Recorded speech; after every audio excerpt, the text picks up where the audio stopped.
Welcome back students. In this session we will discuss about the next topic, which is nothing but timer bar counters in 8051. Timer bar counters in this 8051 is generally a 16-bit register. Timer is generally a 16-bit register. Actually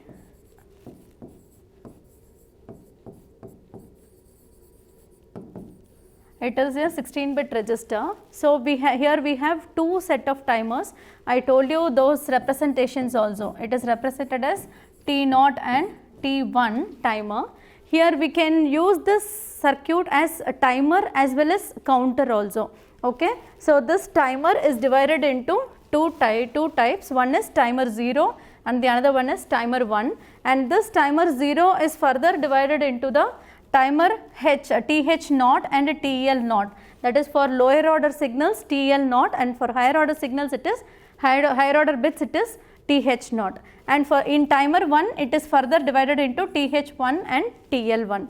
Clear? So when this timer is acting as when this circuit is act as a timer, then it will generate the timing delay. Okay, it is used to generate the timing delay when it is acting as a timer. When it acts as a counter, once when the timer is in on condition, what are all the events that is happening outside the microcontroller, that will be counted. So that operation will be done by the counter. Okay, it counts up for each and every events which is happening outside the microcontroller. Okay, that is the purpose of your, that is the function of your controller. And the next counter. So next coming to the registers of these timers, it generally consists of two types of registers. One is T-con register and T-mode register. T-con in the sense timer control register, T-mode is nothing but the timer mode register. So first we will discuss about the timer control register over here. So here timer control register in the sense it occupies the address of 88H. Okay, it occupies the address space of 88H and it consists of 8 bits of register from T-con 0 to T-con 7. Okay, so here we are having special functions for each and every bits over here. Okay, so first we will see one by one. Clear? So first we are going to discuss about the TF1 and TF0. First we are going to discuss about the TF1 and TF0. Here this TF1 is nothing but the timer overflow flag for timer 1.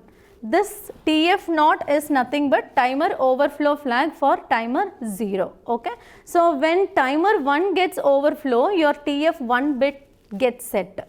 When timer 0 gets overflow, then TF0 bit gets set. Okay. So how it gets set? In the sense, we know that this timer is a 16-bit register, right? So 16-bit register in the sense we will take it from 000 H to FFH.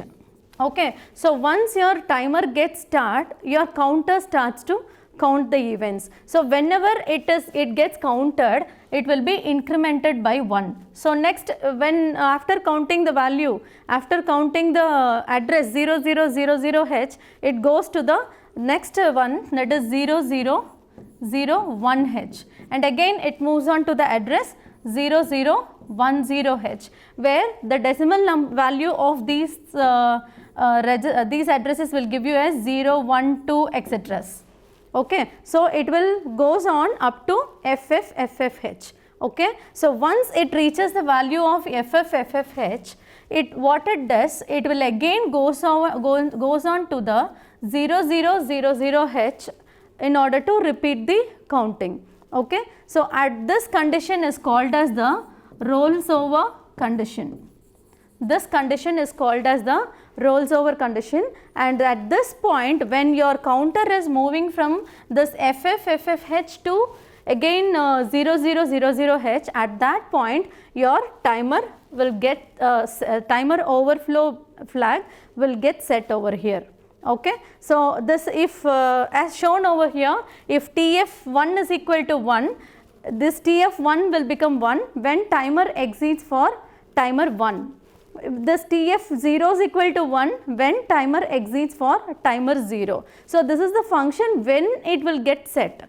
Okay, when since you are taking the 16-bit address, I told you that it starts from 0000H to count, and it will count 1 by 1, 0001, 0010, like that 1 by 1 it starts to count. So, once after reaching the value of FFH, it again moves on to the value 0000H. That condition is called as the rolls over condition.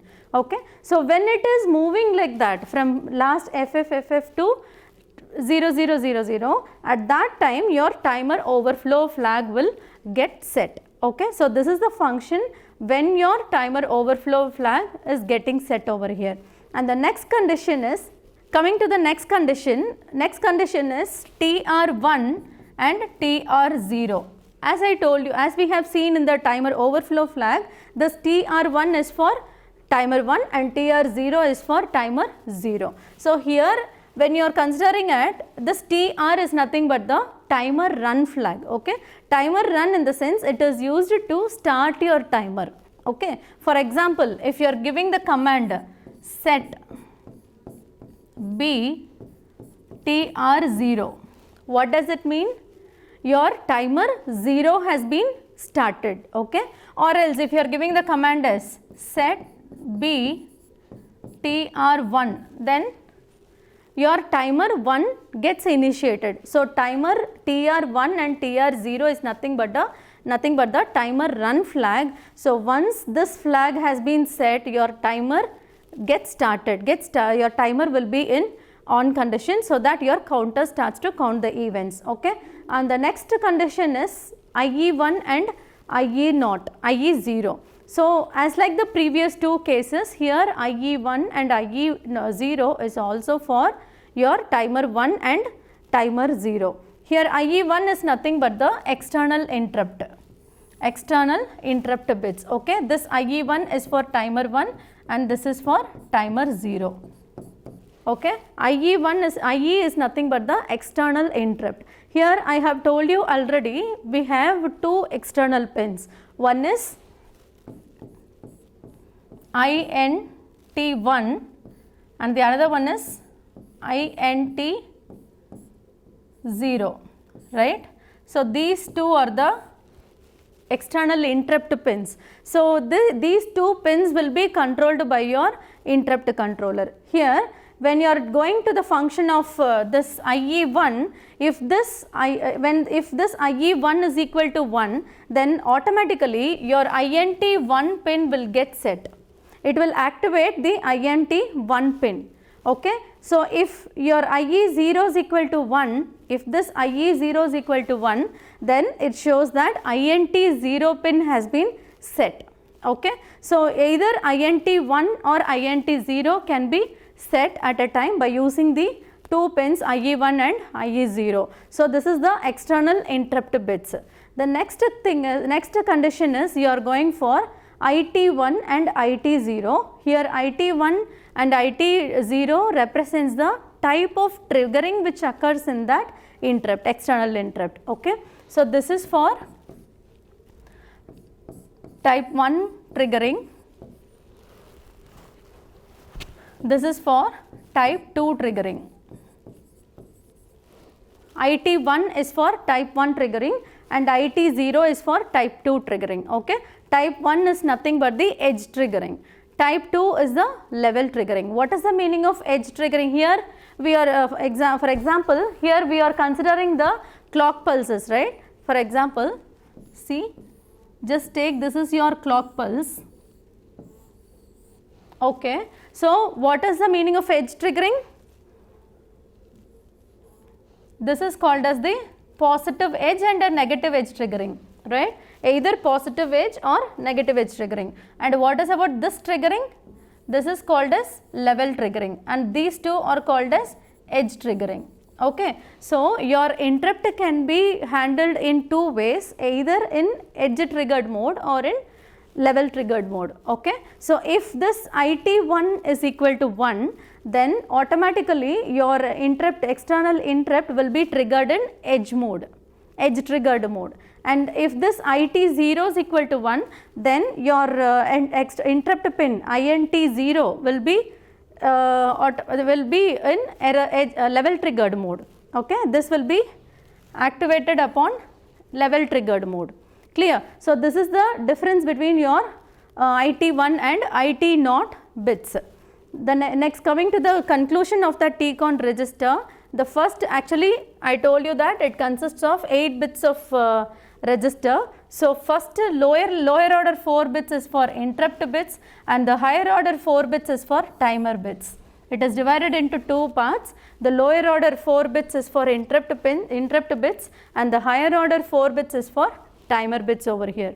Okay. Next, coming to the T mode register. T mode is nothing but the timer mode register. That is, as the name itself, we can suggest that it is used to select the mode. Okay. So here we are having as a 8 bits of here we are having 8 bits of registers over here. So this is divided into 2 sets of 4 bit registers. Okay, like the first lower order bit, lower order 4 bits has been divided, set for timer 0, and the higher order 4 bits are set for timer 1. Okay, but same bits will be allocated, bits will be allocated for timer 1 as well as timer 0 over here. Okay, so first bit let me discuss about the bit number D7, which is gate. So this gate is nothing but, if this gate bit is 1, then your timer gets activated, it gets start. Okay, if this timer is equal to if this gate is equal to 0, then timer gets deactivated. Okay, so if this, in order to start or stop this timer, we have 2 methods of that. One is hardware method and the another one is the software method. So if you want to use in the hardware method, in the sense, if this reset RST, right, reset pin and or as any interrupt pins will give you the hardware type of start. If you press the reset button, your running condition of that microcontroller or else your timer will get stops, right, automatically. So that's what we are saying, that is the hardware method of starting or stopping the timer. And software, in the sense, here we are seeing, that is by giving 1 or 0 to the gate bit. So it will give you the software method of starting or stopping of your timer. Then coming to the C bar T dash. So this will give you the counter bar timer bit register. Okay, if this C bar T dash is equal to 1, this bit, if this bit is equal to 1, then it will act as a timer mode, counter mode. If this bit is equal to 1, it will act as a counter mode. If this bit is equal to 0, it will act as a timer mode. Okay, since because you have chosen this as T dash is nothing but the T bar, that is complement of C, will give you the timer over here. Clear? And the next, this M1 and M2. M1 and M2 is nothing but the mode selection bits. Okay, this M1 and M1 and M0 is nothing but the mode selection bits, both for timer 1 as well as timer 0. So I told you that the 2 bits will give you, if you are selecting the 2 bits, it will give you the 4 combinations. So those combinations, those 2 bits will give you 4 combinations of modes over here. Okay, so let me see that how it gives you the combinations and what are all the types of mode we will discuss now. Coming to this, see this this 0, 0 will give you the mode 0. Mode 0, 0, 1 will give you the mode 1. 1, 0 will give you mode 2 and 1, 1 will give you mode 3. Okay. So totally we are having 4 modes over here. Okay. So mode 0 is nothing but the 13-bit timer mode. Mode 1 is nothing but 16-bit timer mode. And mode 2 is nothing but 8-bit auto reload mode. And mode 3 is nothing but the split timer mode. Okay, mode 3 is nothing but split timer mode. And how these all 4 modes getting activated, that we will see now. First we will discuss with, let me start the discussion from mode 1. Okay, mode 1 is nothing but 16-bit timer mode, right? If it is 16-bit itself, automatically it will start from 0000H to FFH, right? So previously, before starting this process, we have to start the timer, right? So in order to start the timer, we are giving the instruction either set B TR1 or set B TR0. Okay, so by giving these 2 instructions, your timer will get starts. Once timer gets starts, your counter starts to count the events which is happening outside the microcontroller, right? So once your counter starts counting the events, it will start counting like 0000, 0001, 0010, 0011, etc. Isn't it? And it will reach the value of FFH. Okay. Once it reaches this value, then it again moves on to 0000H. So this condition, I told you already, this condition we are saying this as the rolls over condition, and at this point your timer overflow flag will set, that is either TF0 or TF1 will get set. Okay, once this bit gets set, then automatically you have to give the instruction that CLR, which is nothing but clear TR0 or CLR TR1. Okay, so automatically this timer will get stops. Clear? So this is the mode 1, which is nothing but 16-bit register. Now we are going to mode 2. The only difference between mode 1 and mode 2 is this is 16-bit, mode 1 and mode 0. Now we are going to mode 0. So the only difference between mode 1 and mode 0 is this is the 16-bit register, mode 0 is the 13-bit register. So since it is 13-bit register, mode 0 is 13-bit register. So since it is 13-bit register, your value starts from 0000H and it ends at 1FFH. Okay, so it will start from 0000H to it stops at 1FFH. So automatically, once if your counter reaches this value, it again rolls over to this condition, to the initial condition, and your timer overflow flag will set, and automatically it will stop the timer by the instruction clear TR0, either TR0 or TR1. Okay, so the same process will occur in this mode 0 and mode 1, but the only difference is mode 1 is 16-bit register and mode 0 is the 13-bit register. Okay, now we are coming to the mode 2. Mode 2 is nothing but the auto reload mode.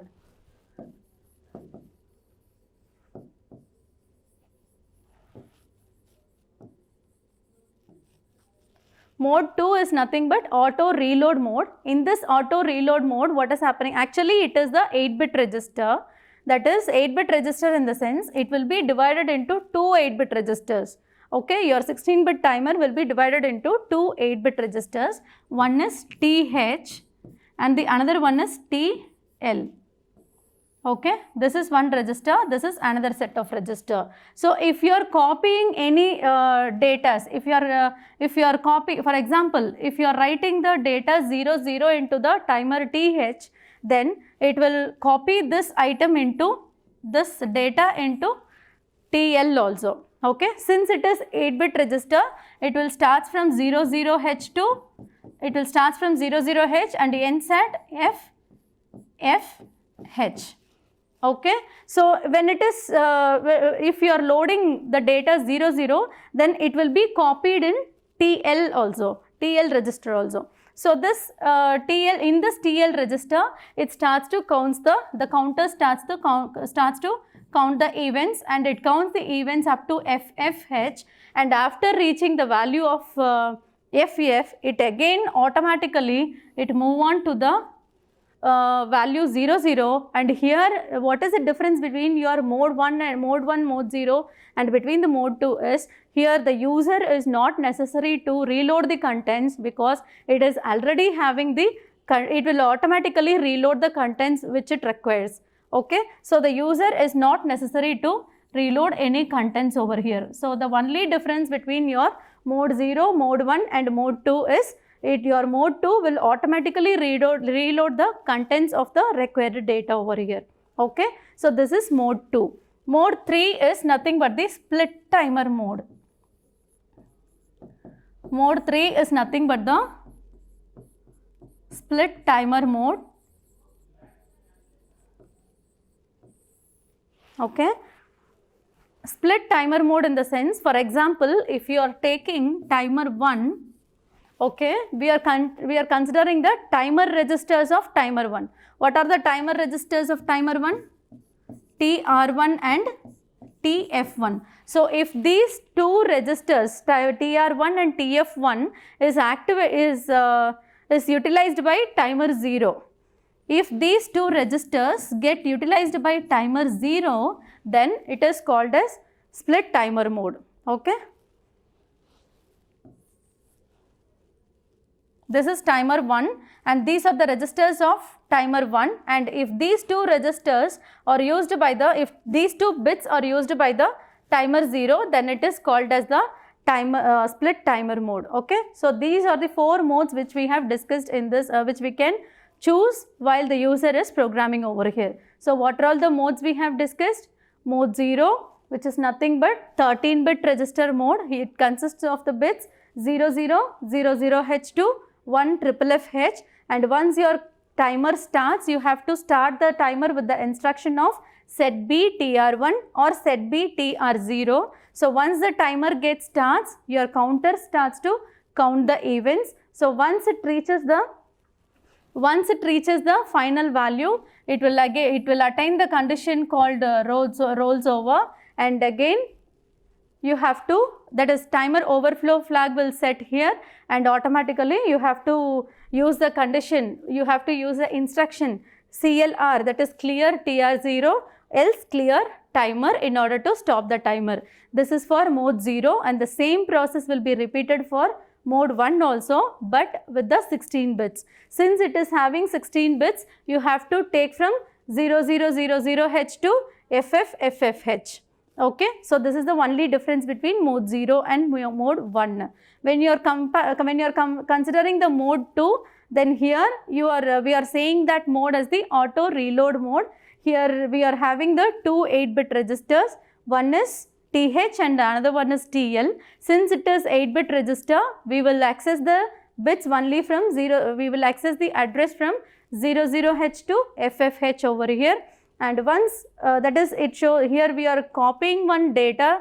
Sorry, when we are giving the data for the TH register, the same data will be copied in this TL also, and this will be, so when we are copying the data from that TH to TL, your timer starts and your counter starts to that is count the events which is happening over here, and it counts one by one after the another till FF.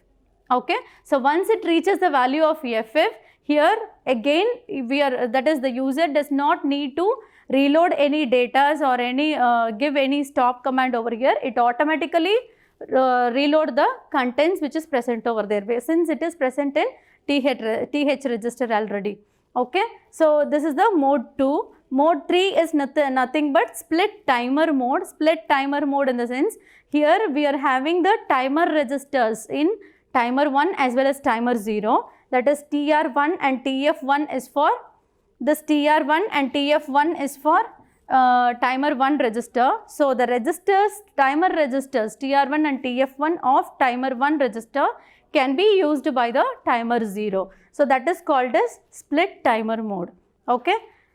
Then this is the timer bar counter logic. How it is happening in the sense, see, initially we are going to generate the oscillator frequency of 12 megahertz, right? So here generally we will generate the oscillator frequency of about 12 megahertz, and this frequency will be divided by the divider using the, here we are using one divider over here. So nearly 1 megahertz of frequencies will be given over here. This part will act as a switch in order to choose either counter or timer. So as per the frequency, as per the bit, if the bit 0 is attaining over here, then automatically your circuit will act as a timer. If the bit 1 occurs over here, then automatically your circuit will act as a counter. So as per the input which is obtaining over here, it will act accordingly to it. Okay. So this is the logic of your timer bar counter logic, and your timer con registers and timer mode registers will be activated by using it's accordingly to their bits. Okay. So the next we are going to discuss about the next important topic, which is nothing but the instruction cycle. Okay. So far we have discussed about the timers and counters, right? So by these timers and counters, how one instruction is getting executed, in what time period it will get executed, and what are all the steps it will take in order to execute one instruction. Okay. So that is the thing we are going to discuss in this instruction cycle. Generally, instruction cycle is nothing but it is the time taken by the, generally instruction cycle is nothing but the time required to complete the execution of one instruction one instruction. Okay. So that is nothing but the instruction cycle. So this instruction cycle can have one or more machine cycles. Machine cycles is nothing but any like sub cycles also. Okay. Like we have fetch, decode. For one instruction, if you want to execute one instruction, we have the general 3 steps. One is fetch, and then it has to decode, and then it has to execute, right? So fetching in the sense we have to get the data from the memory or input devices, and decoding, what is the meaning of decoding? Yes, we have to see, that is, we have to read what is the meaning of that. We have to analyze what is the meaning of the decode, meaning of that particular instruction which we have fetched. So that is called as decode.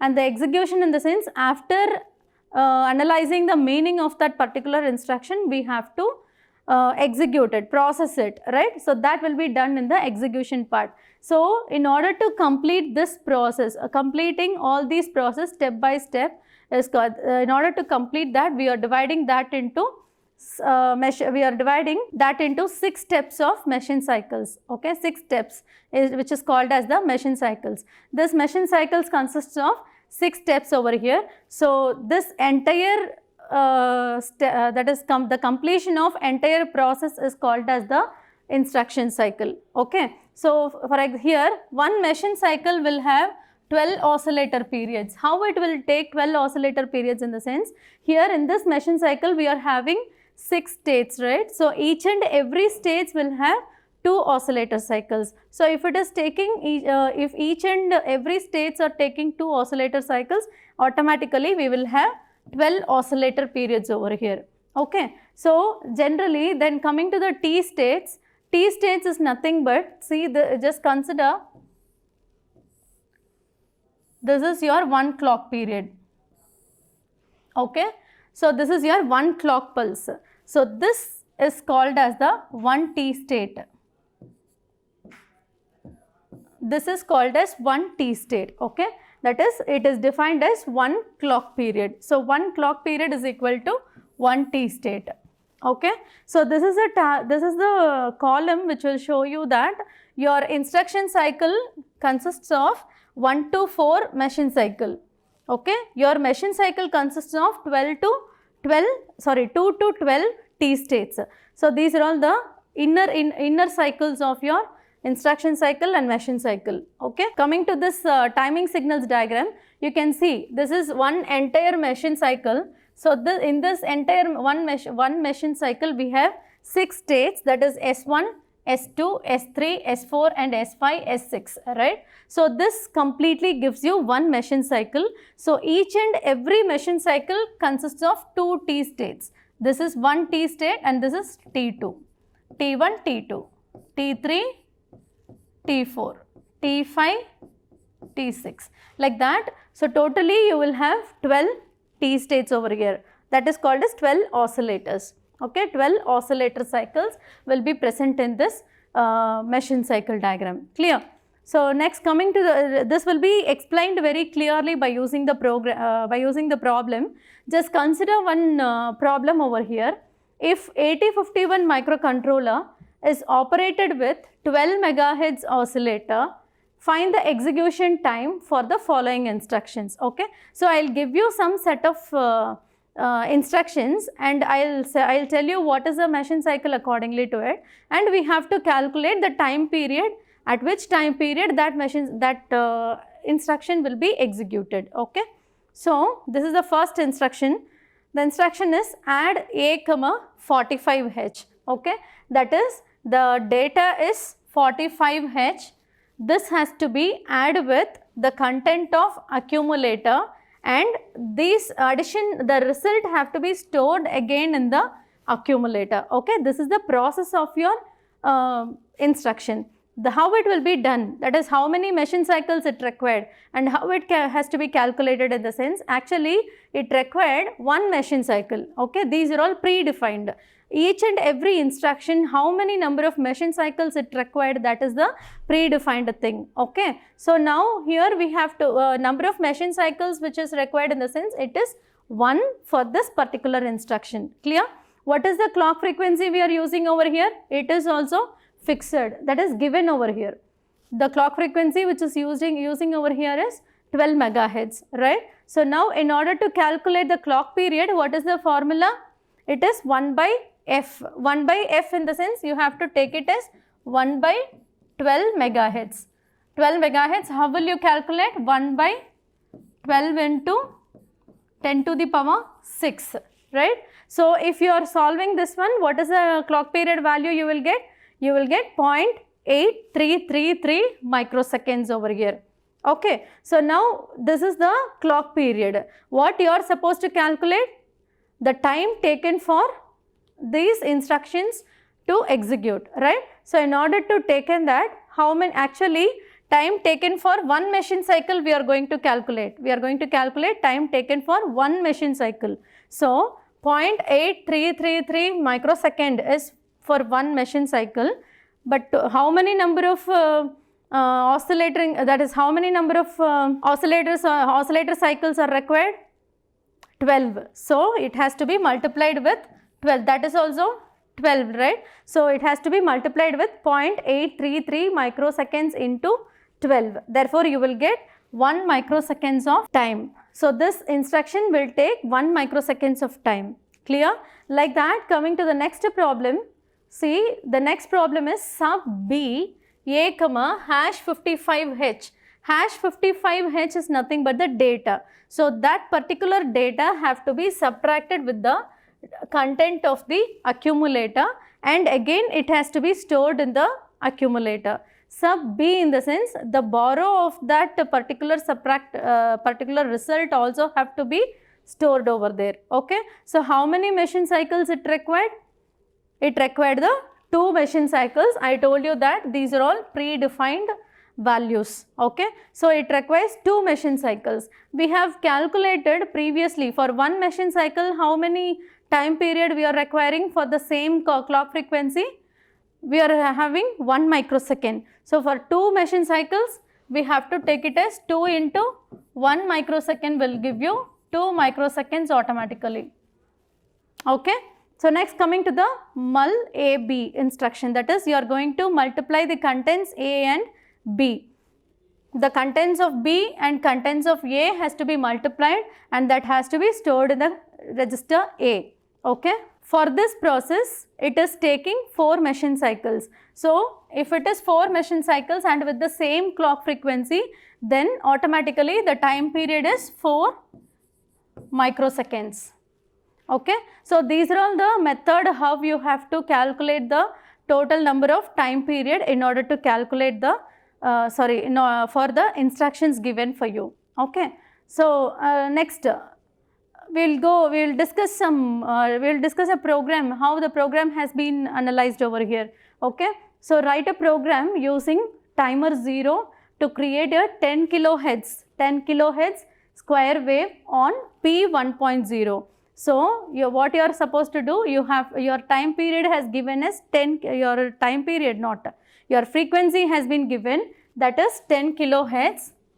Okay. So, you are supposed to generate a square wave in the sense it should be repeated, if it has to be, it has to be repeated, and on where we have to do P 1.0. P 1.0 is port 1 first pin.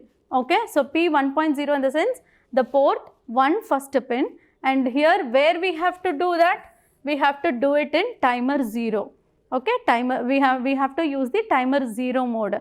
So, if you are choosing that, then initially whenever we are starting the program, we have to start with origin. So, this ORG represents the origin of, that is, you have to initialize with 0000H initially.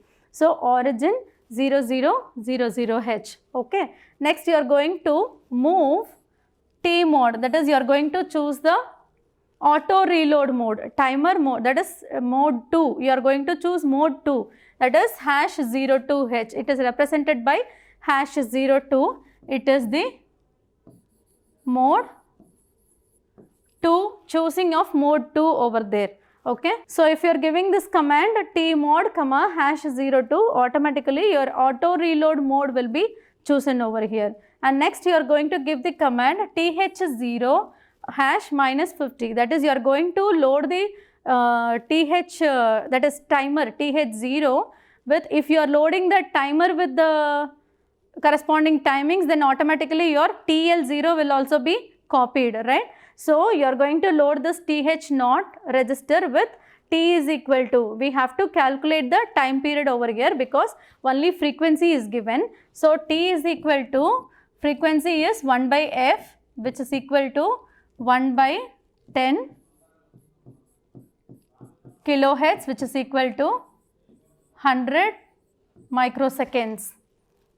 Okay. So, this 100 microseconds have to be loaded in the TH0 register. So, that is what it is given as TH0 comma #-50. And next what you are going to do, you are going to start the timer. Your timer has to be started. In order to start the timer, what is the instruction we have to give?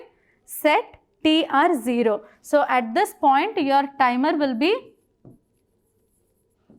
started. Okay. Your timer will be started. What is the next case? You are supposed to check the overflow. Okay. TF0 in the sense timer overflow bit.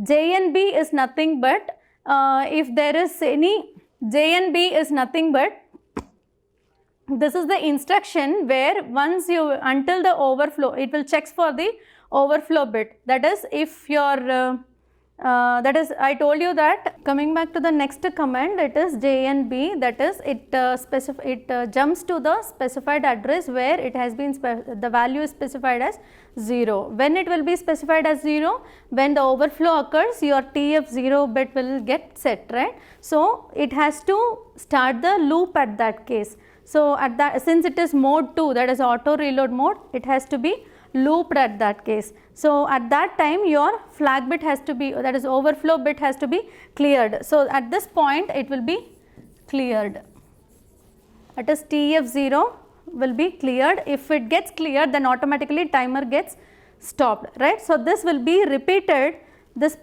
process will be repeated here, since you have loop over here and this loop will stop at this point. So, this commands will be repeated again and again in order to form in order to generate the square waveform of 10 kilohertz as the given frequency.